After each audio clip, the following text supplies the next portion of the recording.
Okay, before we get started, I want us to go around the room, introduce ourselves, indicate who you are, what brings you here, and how you found out about today's session. Okay, Christian, can you get us started? Sure. Hi, everyone. My name is Cristian Gutierrez Huerta. I am currently president for the Latino Medical Student Association. We are a member-based nonprofit organization really focused on diversifying medicine. And I got a lovely email from Valerie, and I am actually currently trying to undergo some internal restructuring to think more long term. And so I just wanted to come learn more about the program you're all offering. Oh, awesome. And thank you for responding. I appreciate that. All right, Miranda.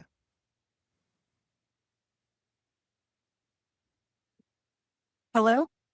Hey, we hear you. Can you hear me? Okay, I'm so sorry. I didn't even realize that I was not on mute. I'm currently at Dunkin' Donuts waiting on an appointment. So my apologies if you hear anything in the background. My name is Miranda Quinn, and I am a rising entrepreneur as well as interested in starting a nonprofit organization that is focused on helping the person and looking they are navigate the college experience. And what led me here is that I attended a workshop of yours next November and had a wonderful time and wanted to find out more about the current offer that you have. Okay, awesome, awesome. And again, thank you so much. Just got a note from Kiela about her internet. Kiela, if you could just introduce yourself in chat and we will, we'll look at that. All right. In the meantime, Sydney, can you introduce yourself?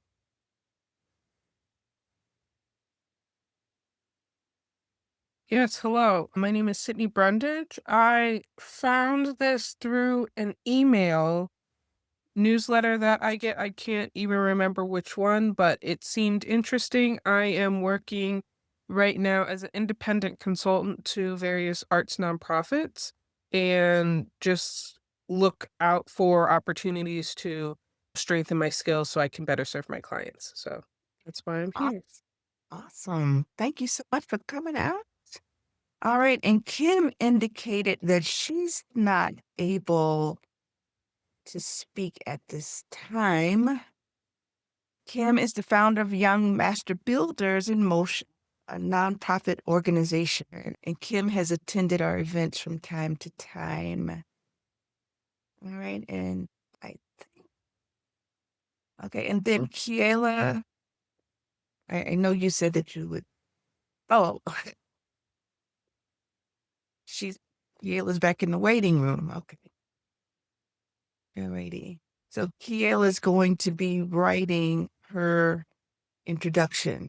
All right, before we get started, just want to let you guys know a little bit more about Nonprofit Utopia. And Tommy, are you available to speak?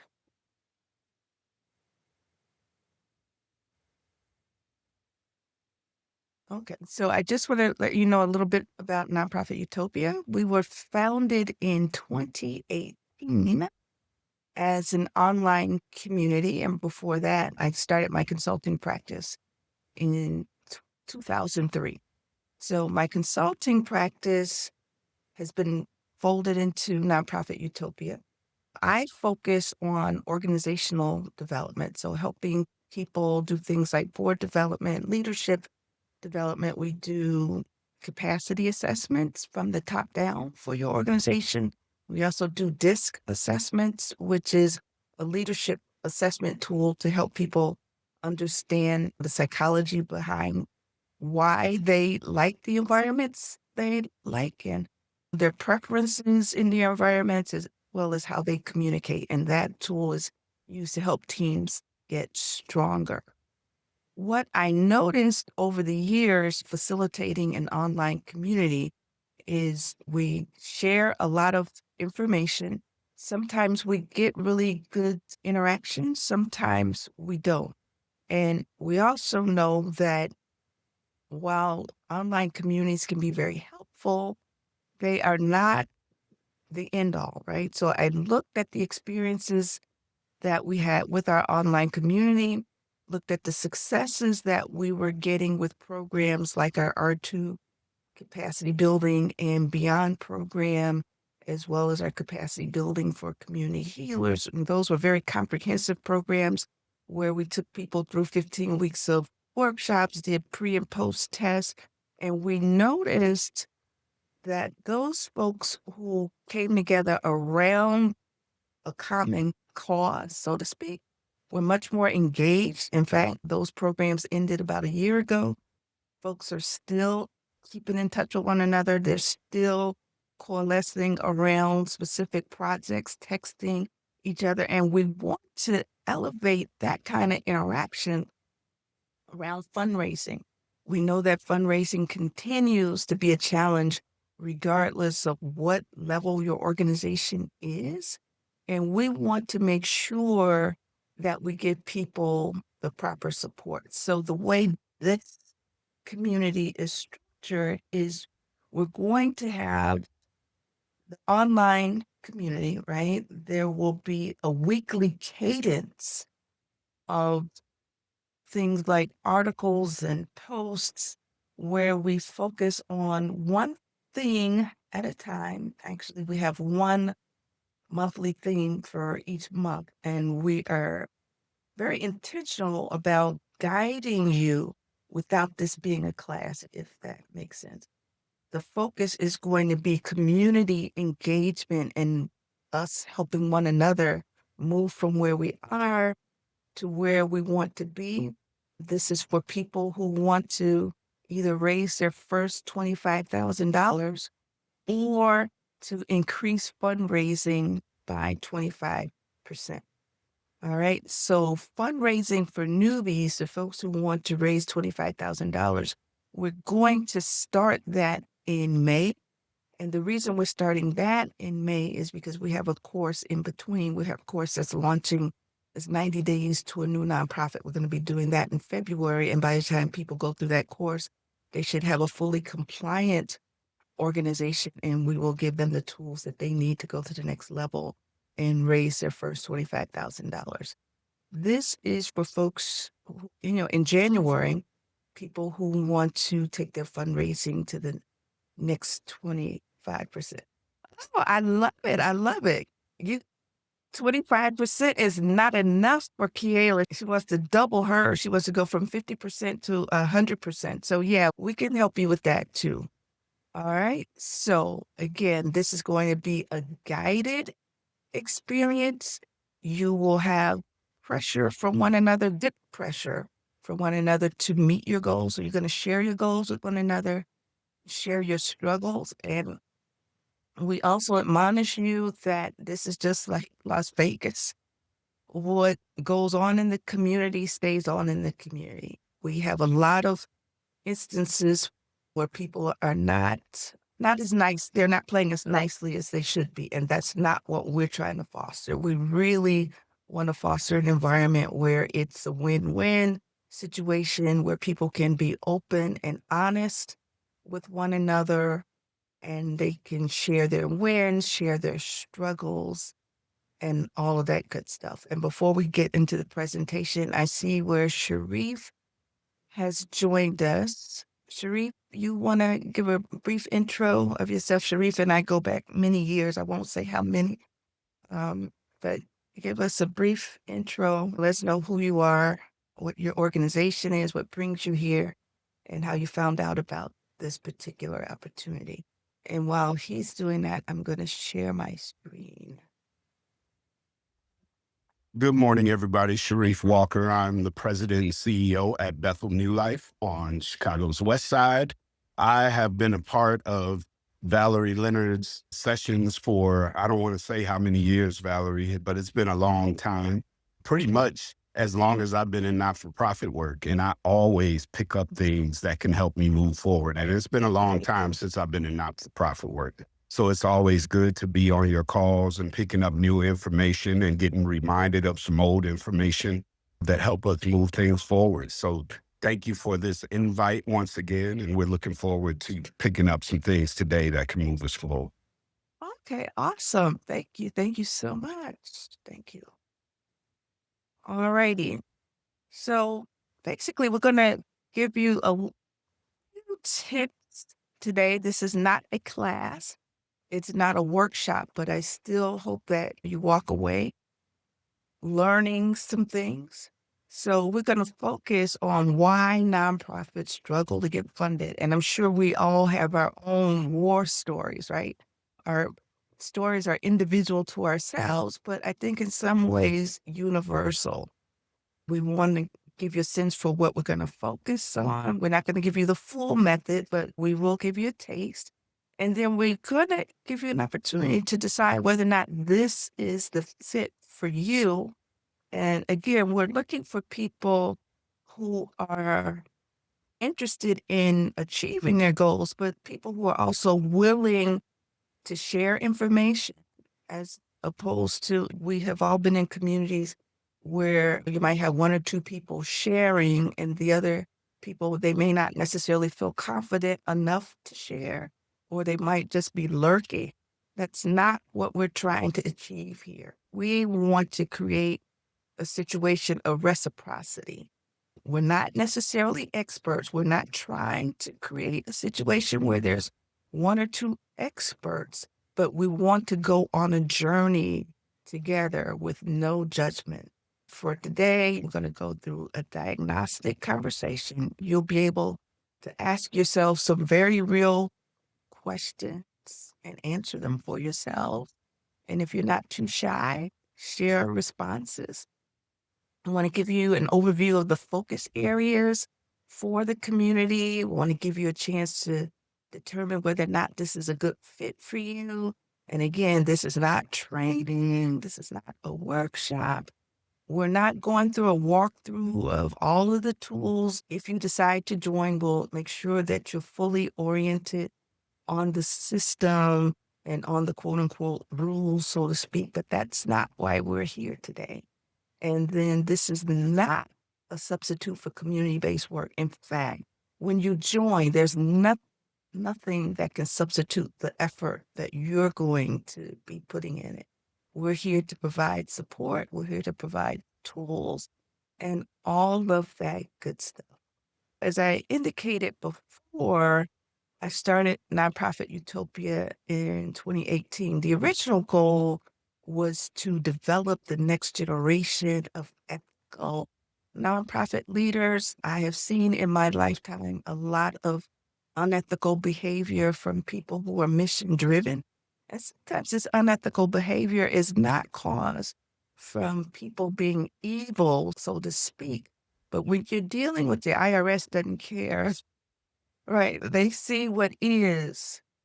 And sometimes ignorance is not an excuse. So we are definitely focused on making sure that whatever we do, it's always ethical and coming from a position of good love, right? So it's built on experience, the good experiences as well as bad experiences, the lessons learned. Again, our original mission was to train the next generation of ethical leaders, as you can see from my blonde hair.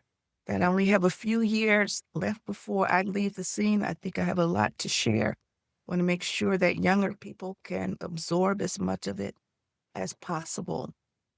But it occurred to me that emerging leaders are not necessarily always young leaders. We're all emerging leaders. I'm 62 years old and I'm still emerging, even though some people would call me seasoned or overqualified in some areas. But I want to be one of those people that learn until I die. And I'm also one of those people who does not hoard knowledge. I share whatever I can get. So this time we're going to be focusing on fundraising. It's the Impact Circle. So we're going from the Nonprofit Utopia online community to the Nonprofit Utopia Impact Circle. And this is geared toward people, again, they either want to raise their first $25,000 or have a goal of raising 25% more. And Kiela, the super achiever that she's always been, I ain't settling for no 25%. I want 50% or 100%. So she wants to double where she is. And I ain't mad at her. I think that's absolutely beautiful. I think it's absolutely possible. We're going to help you put a roadmap in place, and you'll get feedback from the community in doing that. And that goes for each of us. And again, we want to make sure that we're always grounded in integrity. We want to be open and honest and transparent in our communications. And we also want to make sure that we don't go and repeat trade secrets. We want to be trusted partners so that we can go deeper and get a better experience. We always want to focus on compliance. It's been my experience. I don't care what kind of work I'm doing with organizations. All roads lead to compliance, and compliance is critical, absolutely critical when you're seeking dollars. I've heard horror stories, and I'm sure you have as well, about people who were in line. They were just in line to get a windfall, and then they got a call back. Oh, I'm sorry, we can't give you this money that we set aside for you. Why? Because they didn't do their Form 990s, they didn't report to the state, and all of that stuff. Most importantly, we want to make sure that you have the systems in place to maintain sustainability. So again, this is all about fundraising, but if you are experienced in this, and most of you are, at the end of the day, people are not giving money just to your programs because they make them feel warm and fuzzy inside. They're looking at your capacity. They're looking at their systems. They want to make sure that at the end of the day, you're going to be a wise and excellent steward over what they give you, and you're going to be in a position to make impact and grow. So at this point, we're going to give you a few tips as to why organizations don't get funded. And I'm sure this is not new to you, but this is going to give us a good exercise to talk to one another. All right. So we know that it's not about passion, because if it was about passion, every one of us would be running multi-billion-dollar organizations, right? Because there's more than enough passion to go around in this room to raise lots and lots of money. So in many instances, not every instance, but in many instances, it's a systems problem, not just process when we talk about systems, but we're talking about whole ecosystem. So we're going to, in the next few slides, look at some of the 10 most common gaps. And the good thing is every one of them is fixable if we have the right structure, if we have the right support behind us. All right. So reason number one, weak or unclear case for support. If you were a person who was in the for-profit sector, I'm a for-profit business, even though, my lane is nonprofit. This goes for me. So for me, when I am, instead of looking at a case for support, my value proposition is not clear. So for you as a nonprofit, your case for support, that's your value proposition. Why should people invest in you? So you think that this is your mutual fund prospectus, so to speak. Before you put one red cent in that mutual fund, you want to kick the tires, and you want to understand the track record.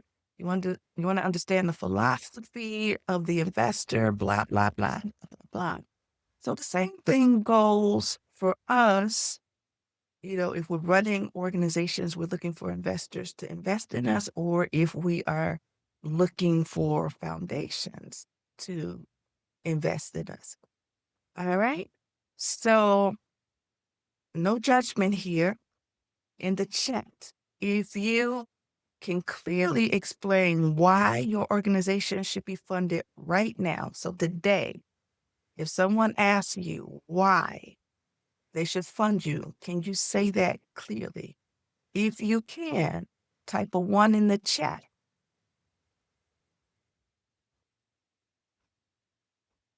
If you cannot, type 2 in the chat. If you answered number 1 in the chat, if you can clearly explain your organization, type 3 if you're willing to share your knowledge about the case for support with others. And when I say share your knowledge, we have definite content on the case for support, but we will have impact learning labs where you get to workshop your ideas with people in a safe environment. All right. So in January, our focus is going to be mission activated. So we're going to build from community needs. So often, even if we have large organizations, and sometimes large organizations are more vulnerable, we know what our mission is, but sometimes there's mission creep, right? We got to go after all those different dollars to keep these ships afloat. And sometimes over time, we might have been in one position and we find ourselves in a slightly different position and we need to course correct. So January will give you an opportunity to course correct. All right. All right. And I'm not in a position where I can see the chat, but is there one person who wants to indicate that they have given a 1 and a 3, meaning that you feel comfortable explaining your case for support and that you would be willing to share if you decide to join? Is there one person who did a 1 and a 3? And if so, can you? I did a 1 and a 3. Okay. All right. Thank you, Sydney. Yeah. All right. You sound like you wanted to expound. I was going to say, do you want me? I'm happy to expound. I'll talk in terms of my clients because they're the nonprofits that I'm working with as opposed to my consulting, which is more of the for-profit aspect of. But one of my clients is based in Northwest Indiana, and they have done a really good job of explaining to me that Northwest Indiana, they're specifically based in Hammond, but Northwest Indiana has Gary and East Chicago, which used to get a lot of their funding and economic basis from the steel mills. And Hammond isn't as steel mill historically based, but the whole region is very industry minded and industry based. And a lot of industry has left the region and has left it very economically less fortunate, I guess I'll say. Yeah. And so this organization is an arts nonprofit that focuses on providing quality arts education, particularly to students, but also to adults. And their case statement is that the region that they work in and the cities that they work in are the funds are so irregular and limited that arts education in schools is extremely disproportionate and irregular. One city might have a really strong program. The other city might have irregular programming where you go to one school and you get a good teacher, you go to another school and there's no teacher at all. And so they offer consistent, high quality arts and choir programming for this neighborhood. And they have a lot of examples of students coming to them and learning to focus, improving their reading skills, and just giving them a strong basis to help both their art skills, but also their overall education. And so right now, with local changes of more elementary schools closing down and also like federal changes of less funding to the arts, funding small local nonprofit art organizations like this one are really important. And so that's their general case statement. Okay. Awesome. All right. Is there anyone who gave themselves a 2?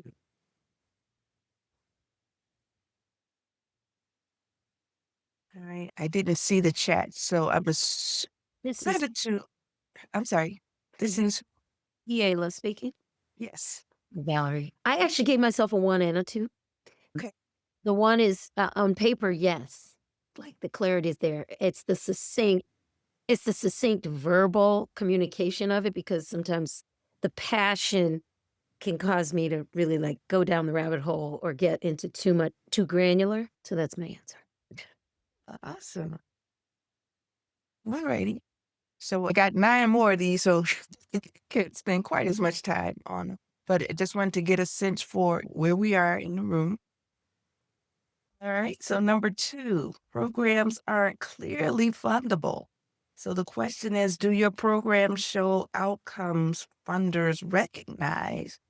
And then I guess on the flip side, do you struggle with that? Because I think it sounds like it's an easy thing to do. I'll give you an example from my time running a nonprofit.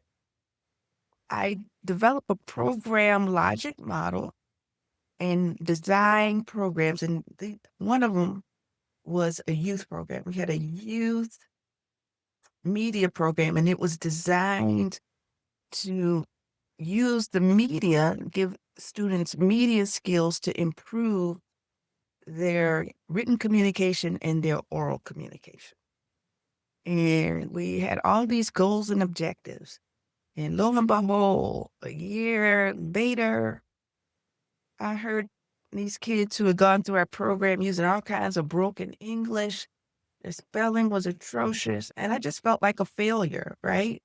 We had hit all of our numbers, but yet, in my opinion, we missed the mark of having kids. Maybe verbally they were better, but this written stuff was not there. And we analyzed that thing and come to find out our outcomes really weren't outcomes. Our goals and objectives were really process oriented and not outcome objective, not outcome oriented. So it wasn't like it was garbage in, garbage out, but we got out of it what we put into it. So that was a very painful lesson. And we found ourselves back into a, yeah, when the consultants came, we were backing into a review of our programs, and it was quite embarrassing, I thought, because all we could offer them was fluffy stories. We did not design the program such that the evaluator, when they came in, could really hone in on real impact. And we knew at a gut level we were making a difference, but we didn't design the program in such a way that we could demonstrate beyond the fuzzy stories and beautiful pictures and the before and after of the gardens, right? And the beautiful pictures of the kids. And you don't want that. And that's a very common problem. Number 3, no diversified revenue strategy. A question for you. Do you feel over-reliant on 1 or 2 funding sources? And I'm not going to ask you to respond there. And I can imagine a lot of people are feeling the pinch, especially if you depend on government funding. I can tell you I'm feeling the pinch from government contracts as a result of some decisions that have been made. And even with the foundations are finding themselves in the space where they have to pick up the slack from the government. So they're developing emergency funding, they're tweaking existing funding to focus on more emergent needs. They're not taking on new grantees. So it's a real competitive environment out there. And we want to create an environment within our circle where we're supportive of one another and even providing opportunities for collaboration where applicable. All right, so number 4, reactive, last-minute fundraising. Question, does fundraising feel urgent instead of intentional? I'm not going to ask anybody to admit the truth. I think most people feel that they're behind the 8 ball, especially if you run a small organization. And in March, we're going to be looking at the government grants blueprint. So we're going to be looking at not only federal funding, but state funding, making sure you have systems in place so that you can be more competitive there. All right? Any questions? Any comments? Okay. Number 5, weak or disengaged board. I'm not going to ask anybody to say anything here. Not trying to get anybody fired. But that's a very common problem, right? And then the word weak, that's a subjective word. Is your board an asset or a liability in fundraising? So in many instances, it might be wise before you undergo a major fundraising process, assess your board, right? Look at their skills, look at their engagement. If you have a rubric where, you as the executive director or member of staff, you don't want to put yourself in this position. But if there is a board chair who's willing to do this, if there is a board committee, say the executive committee or a board development committee that's willing to put themselves out there, do a real honest assessment of where you are. Why? Because the funders are looking at you and they can see all your warts and all, whether you acknowledge them or not. So it's in your best interest to look at your board honestly. And then, especially in the area of fundraising. And some of us are working in areas where the board is not necessarily a board that has a bunch of deep pockets among them. So in that case, fundraising could be really challenging. You want to make sure in those cases, if it's not a give or get a certain amount, make sure that people are doing what they can reasonably within their ability. Or people give to church, right? And there are some churches where poor people have given so much, they've given money, sufficient funds to build whole buildings, right? So don't say that a bunch of poor people can't do anything, right? That's a cop out. So we need to be able to tap into what it is that drives people, even people who are not of means, to give. Not only to give, but to raise money. So in October, we're gearing up for Giving Tuesday, laying the groundwork. We're going to be looking at big gifts and big deals. Number 6, financials don't tell a clear story. And I think we've all been there. And in many instances, and I would say probably almost every organization I've ever worked with, the reason their financials don't tell a clear story is not because people are unethical or trying to steal. It's literally because of ignorance, having to understand differences between cash basis accounting and accrual accounting, blah, blah, blah, blah, blah.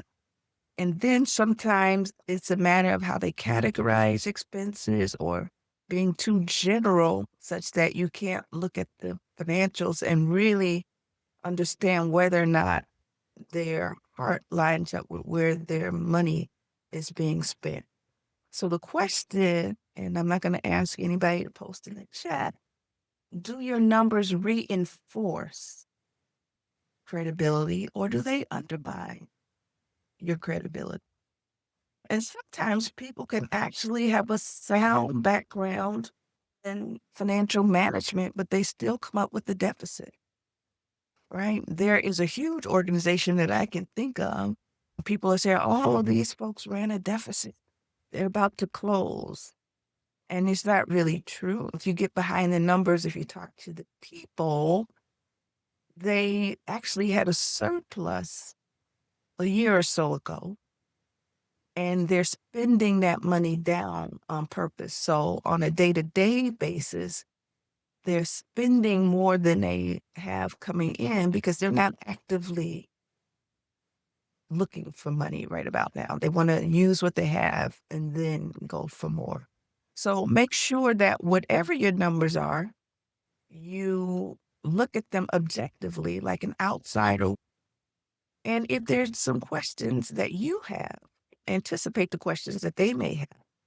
And that becomes also part of the prep for fundraising. So often we think fundraising is just preparing for a gala or writing a proposal. And it's so much more than that. At the end of the day, folks are giving money to people that they trust. They trust the leadership. They trust the stewardship. You're in alignment with their mission, and they believe you'll make an excellent partner to make an impact. All right. So February, we're looking at funded and compliant. In July, we're looking at trusted and transparent. So in February, we're going to be doing a compliance challenge, right? So after we get out the way, things like this is our mission, this is what the community wants, this is our case for support. We want to get down to the brass tacks, right? Are we really ready? Are we ready for prime time? So we're going to be doing a compliance challenge. We're going to make sure that all of your paperwork is decent and in order. And we're not we're not going to ask you to share those documents, but we are going to do a compliance challenge to give you an opportunity to come up to speed. And don't feel bad if you're not compliant. You'll be amazed, absolutely shocked, I tell you, at organizations and the qualifications of people that struggle with compliance. And then in July, we'll build upon those lessons and we will focus on trusted and transparent. We'll focus on your guide star presentation, right? Your guide star profile. So if you don't have a guide star profile, you will have an opportunity to learn what that's all about. If you have one, you'll learn how to strengthen it. You'll learn how to use your Form 990 as a marketing tool and not just for financial reporting. So all of that in February and July. Number 7, compliance and infrastructure gaps. Could compliance issues be quietly blocking your funding? And we're not going to ask you to answer that. And again, we're going to focus on that in February and July. But at the same time, by that time, you will have also developed your fundraising plan. So we're going to serve as a mastermind group to one another, coaching one another, encouraging one another as we go through our plans and our implementation for our fundraising. All right. Number 8, poor funder fit. Are you applying for funding that's close enough but not really there? So in March, we're going to be looking at the government grants funding blueprint. And then in April, we're going to be looking at philanthropy. So looking at public financing as well as private financing for your programs and making sure that there's mission alignment. Sometimes you're going to have to tweak your message just a little bit, but if you have to tweak your message to a point where you're doing cartwheels, I guarantee you'll regret it even if you do get the money. I can remember a time when we got funding from the city and it required so many gyrations from us to be the organization that we started out. At the end of the year, I said, please take it. They begged me to keep it, and I begged them to take it back. And we gave it back because it really was causing us to be something different than what we intended to be. Number 9, weak or inconsistent pitch.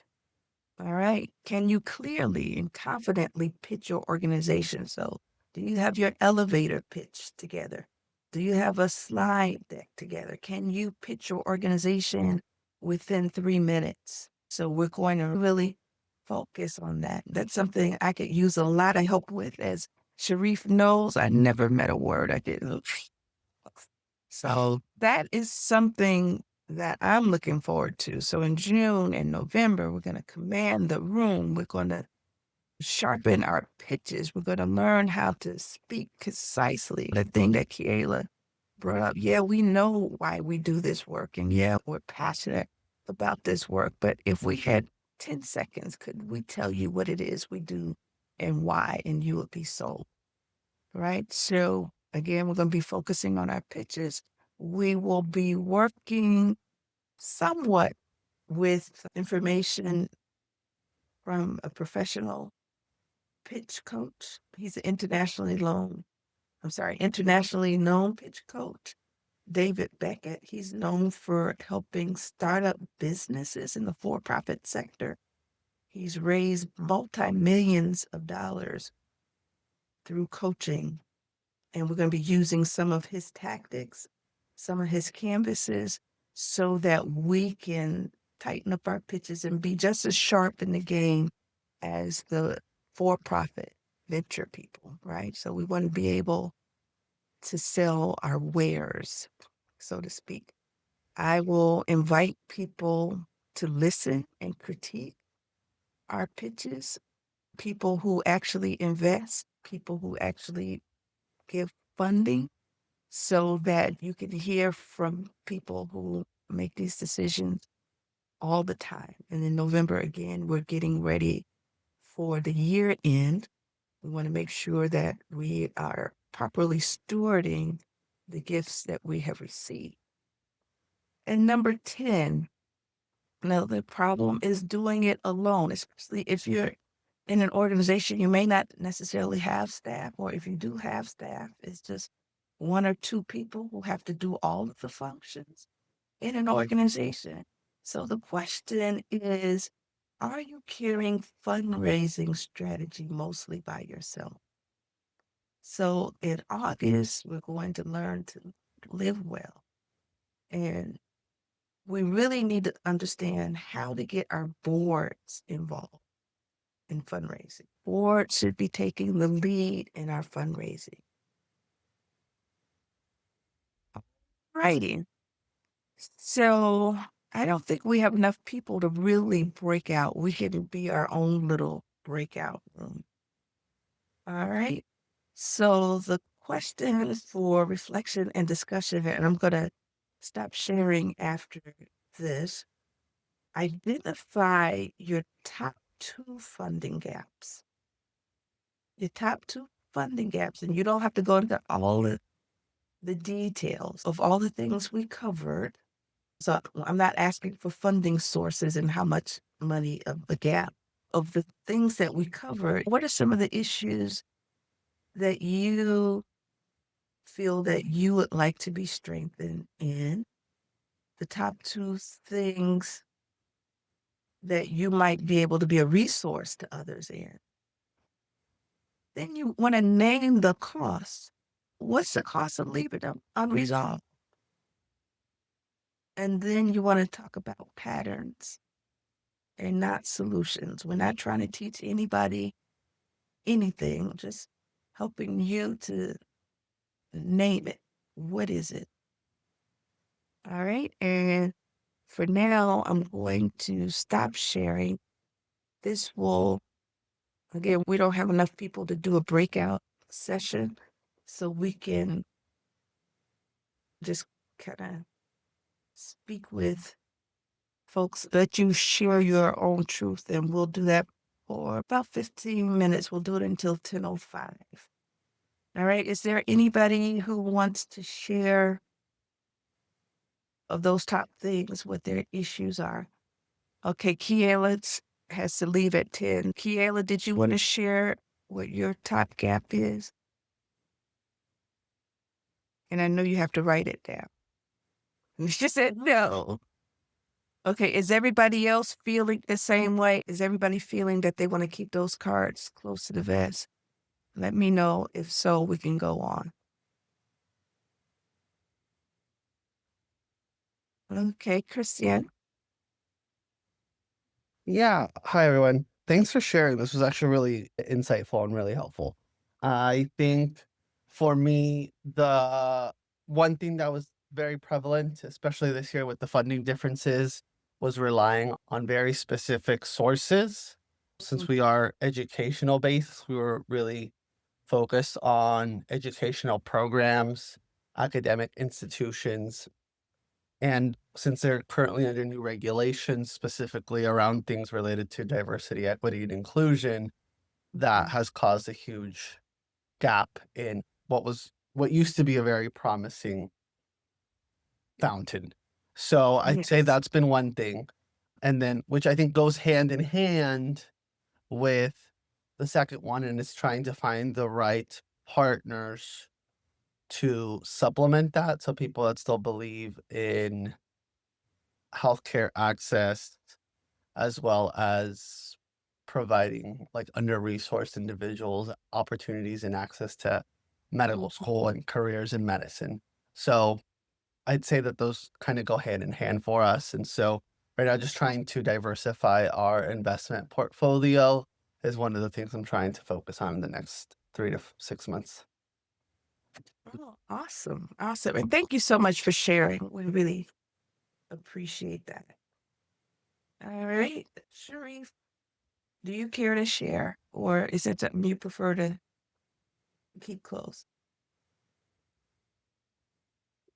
Give me a couple moments to think about that, and I will share. But give me a few minutes. Awesome. Awesome. Tommy, are you with us?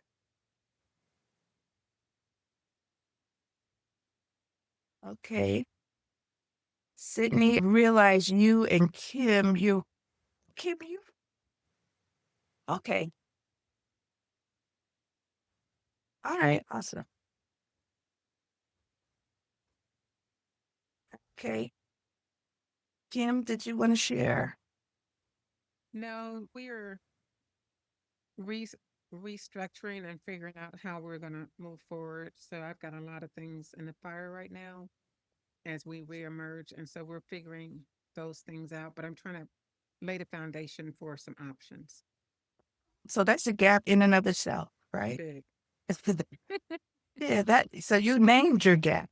And I think most of us are there, honestly, given the current situation. And this goes beyond nonprofit, it's business in general. For profits and nonprofits are business entities. So we're all in that struggle.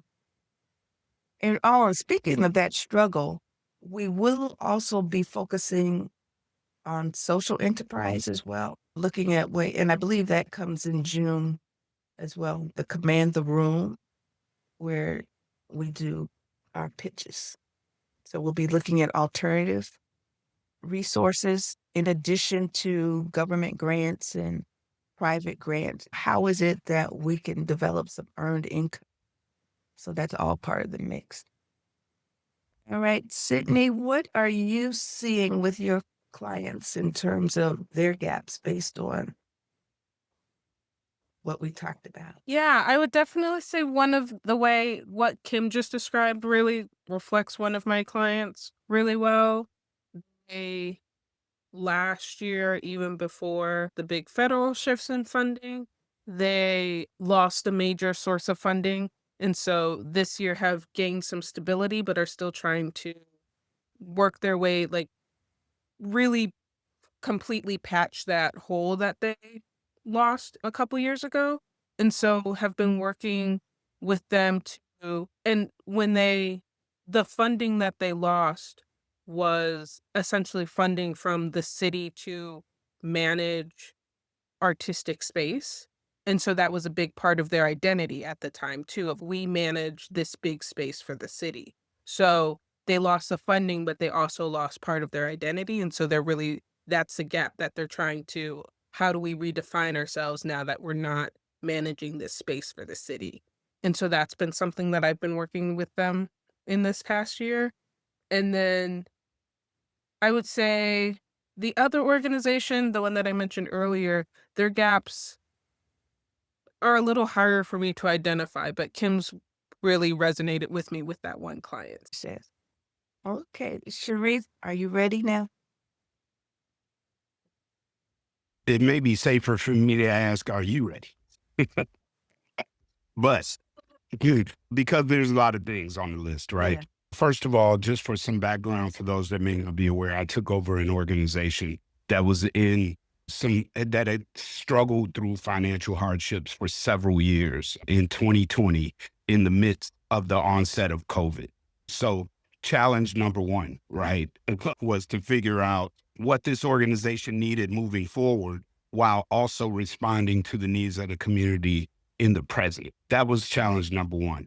Those past financials also create some challenges for funders when looking at past years of fundings, some things that prior to me probably did not happen the way it needed to happen for dollars that were entrusted to this organization. So those challenges are things that we're trying to overcome still 5 years later. Not to mention this present environment with equity language and the things that we know are being challenged when proposals come in that still have DEI language, and looking at the compromise between what we value versus what we know we need to do to keep the doors open is a big challenge for us as well. We know that this has also created a more competitive funding environment, that people are looking in places where we usually are successful in achieving grants for money and creating a greater sense of competitiveness in those funding environments. Okay, so they're doing the mission creep, right? Out of necessity into what was traditionally safe for you. Yeah. And not only mission creep, but I think some of those larger grants that organizations like that usually would have gotten more easily are being more challenging for them. So they're moving to some of those smaller grants, or grassroots organizations usually have a dozen grants or so that they're putting together to make their annual budget. And so when they're moving into some of those smaller grant gaps, that creates more of a challenge for more grassroots organizations. I only got a couple more assumptions around gatekeepers, right? That a lot of our communities have organizations that have stepped into a assumed gatekeeper role. So funders that are external to the community look to those organizations to be the gatekeeper for funding for that community. And so you don't get direct funding. You have to go to the assumed gatekeeper in order to see if you can get funding for certain initiatives from there. And we have a large campus on the West Side, 9-acre campus. That is an older campus, 125-year-old campus, which was an old hospital building. And a lot of that campus is condemned or hasn't been utilized since the hospital closed in the 80s. And so we have a lot of capital possibilities that could really increase our value to the community, but chasing capital funds is no easy task. Where do you get money to do new builds or renovate spaces and increase the capacity of your organization when you're in this very competitive funding market? That's beautiful. Thank you so much for sharing. There more? I feel like there's more. There's always more, but those are the at the top of the list of our challenges right now. And of course, there's always not-for-profits. As not-for-profits, our budgets are always challenging. And so staffing is it's become a regular thing for me, that you want to go out and find the best talent available, but are you able to compete in that salary market for the best talent available? So a lot of times you get prospective talent that you have to coach up and develop over the years. And as soon as you develop that staffing up, then somebody makes them an offer they can't refuse, and they take all of that talent that you've developed out the door. And so you start from zero, maybe every 2, 3, 4 years. And that in itself is challenging when you're trying to live up to the expectations of funders, and you're having to also do staff development year to year over the years. You unpacked a whole lot. But all it's fundraising, right? That's right. That's part of the challenge, right? That's what we're up against day to day. Yes, yes. Oh, wow. This has been an awesome session for me. I learned a lot. I'm enjoying hearing the stories. I'm not quite finished with this session, but typically what I do when I have Zooms and information sessions like this, and I've never done anything quite like this, I typically send recordings out for people to see what they missed, but I'm not quite sure if it's appropriate for me to send this video because I'm hearing some really good stuff. And in keeping with our mantra, what goes on in the community stays in the community. I don't want to share things that people don't want shared. Any thoughts? Should I just give this video to the people who shared and keep it at that, and then just let people know if they want to learn more, they can talk to me? Or are you okay with me sharing this out?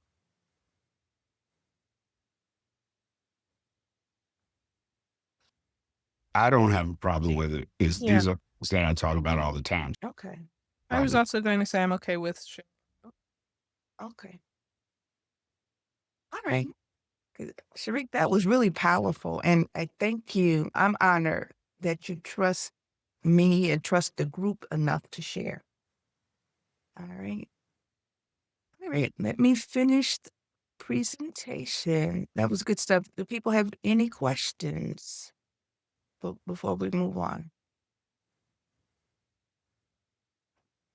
That was powerful. I think if everybody on this call joined, we will have a powerful group. Seriously. Very serious people. Oh, what did I do that for? Oh, I did something that was totally unexpected. Do you guys see a whole bunch of slides? Do you see that, or do you just see slide 16? Breakout instructions. A bunch of slides. That was so unintentional. Okay, I've never had that before. All right, thank you. All right. So, as we can see, these are not, nobody's having these issues because they're not working hard. So, it's system, strategy, and support gaps. And from what I'm hearing, we're not going to, I have a whole year worth of content laid out. But I'm also the type of person, one, just being who I am, and two, being an entrepreneur, we have to turn on a dime.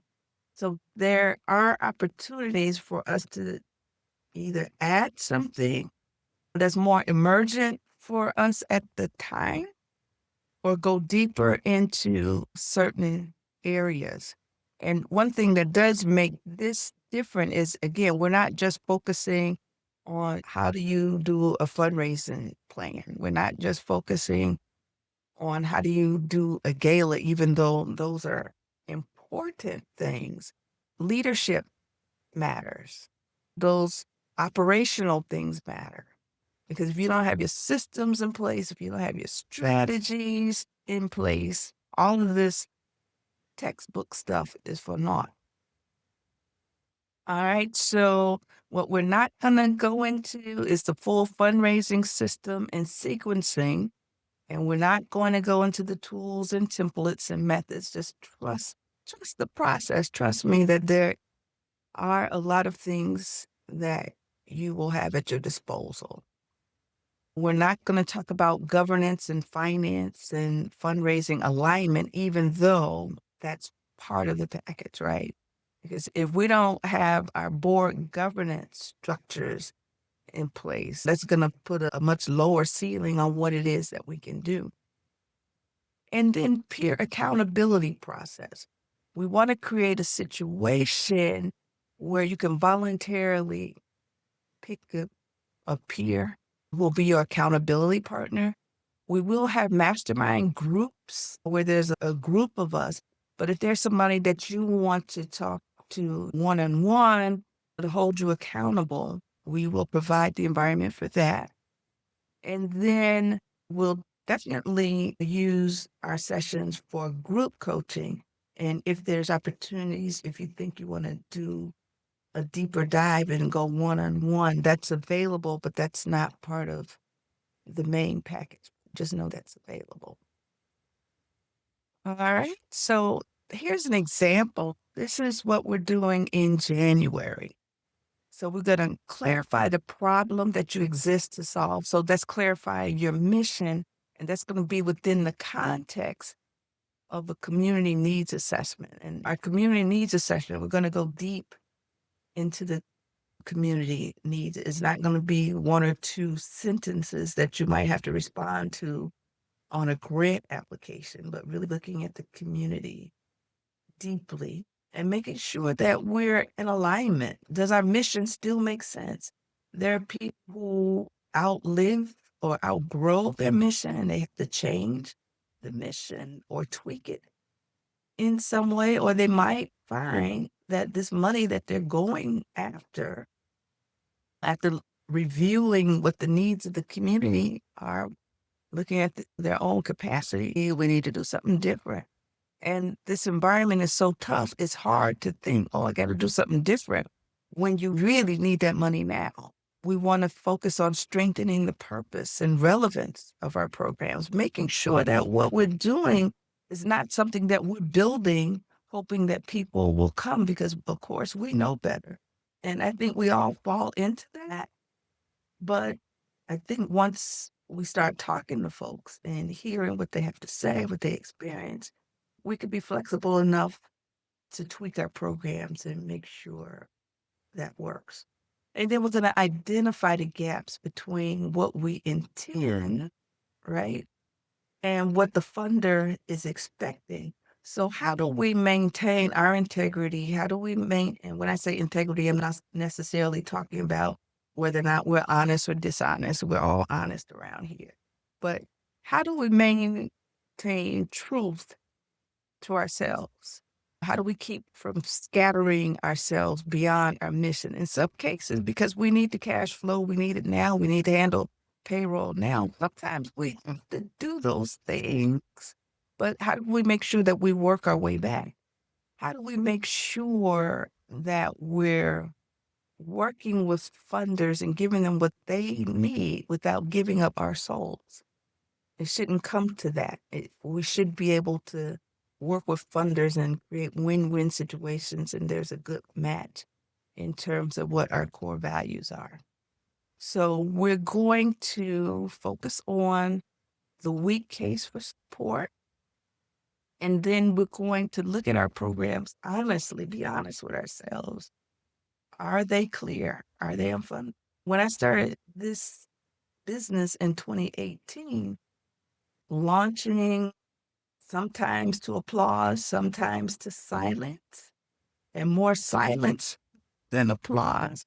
And that caused me to go deeper. What is it that I'm missing? How can I better serve people, right? How can I give them what they want? And I've learned, and I'm sure you have too, that providing features does not always translate into value. And the way nonprofits look at value, at least in terms of their clients, if clients are not coming to us, whether it's free or not, there's something in our value proposition that needs to be tweaked. If funders are not coming to us, why not? All right. So we need to make sure that we strengthen our case for support and our value proposition and make sure that it's very clear. So this is an example, and we're going to do this from month to month. And every week, there'll be something to do. We're not trying to create a class where you feel pressured to be in class, but we're definitely going to give you information every week to chew on, to talk about, and all of that stuff. Okay, so this is a short list of what you will receive. So every month you'll get a different theme with the goal of working from where you are now to that desired state of increasing fundraising by 25%. And you might even have other desired states. The good thing about working with somebody like me is I got 50 million things in my tool bag that are not included necessarily under the fundraising banner, but you might find them useful as you develop, right? Every month we're going to do one workshop plus one implementation lab a month. So think of the implementation lab as like a mastermind. So we'll introduce things in a workshop, and the workshop will be very hands-on. It won't be just lecture. And then in the second session, which will be 1 or 2 weeks after that, we'll have a chance to workshop what we have, use the group as a sounding board. And you'll also get peer learning and accountability. If you choose to have an accountability partner, that's great. If you choose not to, that's okay too. But you will definitely get that peer learning. And this is with the one caveat that everybody is participating, but you can see if this group here today is any indication, we're not going to have any problems with people giving and taking. Grant Station, you will get, okay, does everybody know what Grant Station is? If not, I'll just say what it is just in case. Grant Station is an online platform that you can use to research grant opportunities. So they have access to grant opportunities in the public sector, private sector, locally, nationally, and some international. So you'll be able to do your prospect grant search there. You can also develop your strategy there, your calendar. So it's a full system, but this is just for looking for grants. And I think that's a very powerful tool in and of itself. Typically, that value in and of itself is over $500, right? So that will be included in this package. And then we'll also have access to content from David Beck. We will practice our pitches, try to get them down to 3 minutes, but we'll also develop pitch decks too. Sometimes you don't have to do things in 3 minutes, but if you can get it down to 3 minutes, you know your stuff. And the most important thing is the people who are trusted, people who can keep things in confidence, and people who, they will share your struggles, right? So who is this for? Who is it not for? We want people who want to develop sustainable systems and not just one-offs. So we're looking at this holistically. We're going to take you through all of the domains of fundraising. And depending on the will of the group, if there are people who are interested in sitting for the CFRE exam, Certified Fundraising Executive exam, if you're wanting to do that, we can arrange a study group for that. That again is not part of the main thing, but if people want to try their hands at that, you can do that. And it's also for people who value integrity and accountability, right? And I don't need to say more for that. Given the people on this call and the way you have responded, I know that's not a problem. People who are ready to engage. So we're not looking for people to just come and lurk, right? So if you're one who likes to come to groups and lurk and hear but not contribute, this is probably, no, it's not probably, this is not for you. It's not fair to people who are pouring their hearts and souls into it, and you take what they give without giving back. So if that's you, this is not for you. If you are someone who's looking for a shortcut, this is not for you, because all of us know that this is a developmental process. But I do believe that with the group, with the community, we can get from where we are to where we're going quicker, with less stress, and knowing that we're not alone. And this is not for passive learners. There's going to be a lot to learn, a lot of information. You're probably not going to use everything, but you have to be one who's willing to learn and take advantage of what's before you. So here is the roadmap. We've got the enrollment and launch. So enrollment is open now. I will send you a link that you can enroll. And we're going to start in earnest January 5th. So don't be alarmed if there's no activity right about now. If you want to start posting, you can, but don't be alarmed if there's not a lot of activity. There's a holiday, and we're not going to start this in earnest until January 5th.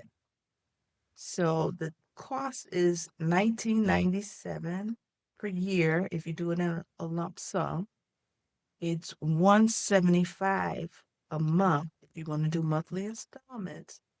But if you join before Christmas, it's $14.99 or $135 per month. All right. So remember, this is not about information. It's not about all the stuff that I can throw at you. I think everybody on this call knows I can throw a lot of stuff at you. I will throw a lot of stuff about you, but that's not what it's about. It's not about me. It's not about the content that you're going to give. It's about community. So if you're ready to stop doing this all by yourself, we would just absolutely love to have you. All right. So I'm done with the screen sharing. Okay. Got it. Got it, Kim. Thank you. Thank you. And I know you overstayed. You stayed a little bit longer than you anticipated. All right. Are there any questions? Let me see. Okay, I think everybody has probably had an opportunity to read Kiela's intro. And so paper. Okay. All righty. All right. So are there any questions, any comments before we go? We'll be going shortly.